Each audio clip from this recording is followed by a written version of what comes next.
కాకినాడలోనే ఆవిర్భవించినటువంటి కాంగ్రెస్ సేవాదళ్ 100 ఏళ్లు పూర్తి చేసుకున్న సందర్భంగా సేవాదళ్ నాయకులు కార్యకర్తలతో భారీ ర్యాలీ నిర్వహించారు.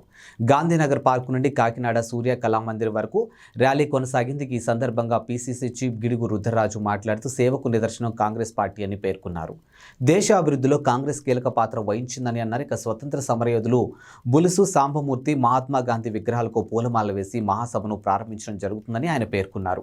స్వతంత్ర పోరాటంలో కాకినాడకు ఘన చరిత్ర ఉందని తెలిపారు. ఈ ర్యాలీలో మాజీ కేంద్ర మంత్రి ఎంఎం పళ్లంరాజు, పార్టీ జిల్లా అధ్యక్షులు CH Pandurangarao, K Prabhakarrao, AICC member Mallipudi Sriramachandramurthy, నాయకులు ఆకుల వెంకటరమణ, సిటీ అధ్యక్షుడు దాట్ల గాంధీరాజు తదితరులు పాల్గొన్నారు.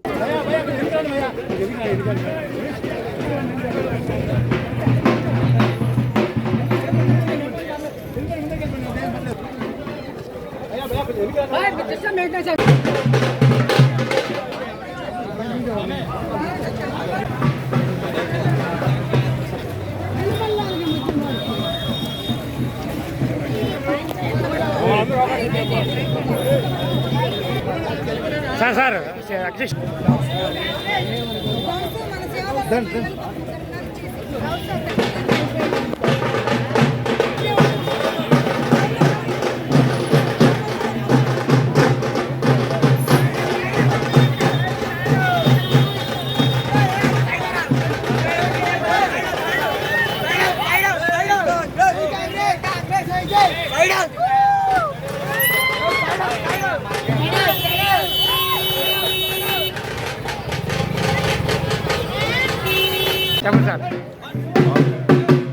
Okay sir.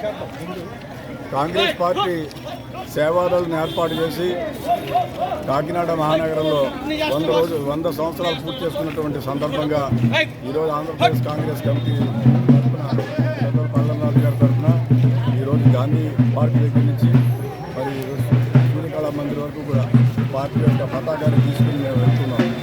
జాతీయ స్థాయిలో మహాత్మా గాంధీ గారు, పండిట్ జవహర్లాల్ నెహ్రూ గారి నాయకత్వంలో ఆ రోజు కాంగ్రెస్ సేవాదళాన్ని కాకినాడలో ఏర్పాటు చేశారు. అది 100 సంవత్సరాలు పూర్తి చేసుకున్నటువంటి సందర్భంగా ప్రధానంగా కాంగ్రెస్ పార్టీలో శిక్షణ అనేటువంటిది, తర్వాత హానెస్ట్ ఇంటిగ్రేట్తో పనిచేయడం, ఈ రెండింటిని కూడా ముఖ్యమైన అంశాలుగా అలాగే కాంగ్రెస్ పార్టీ ఆలోచన చేసి అందరినీ కూడా పార్టీలో ఉన్నటువంటి వ్యక్తులందరినీ కూడా ట్రైనింగ్ అనేటువంటిది మస్ట్, ఓరియంటేషన్ అనేటువంటి మస్ట్ అనేటువంటి ఇంకోటి ప్రధానంగా సర్వీస్. అప్పుడున్నటువంటి పరిస్థితుల్లో రవి అస్తమించిన బ్రిటిష్ సామ్రాజ్యానికి వ్యతిరేకంగా పోరాటాలు చేస్తున్న నేపథ్యంలో మరి సేవ అనేటువంటిది కూడా ప్రథమ కర్తవ్యంగా కాంగ్రెస్ సేవాదళ నాడు ఏర్పాటు చేయడం జరిగింది. 100 సంవత్సరాలు పూర్తి చేసుకున్నటువంటి సందర్భంగా ఈరోజు కాకినాడ నగరంలో కాంగ్రెస్ పార్టీ ఆధ్వర్యంలో ఈ యొక్క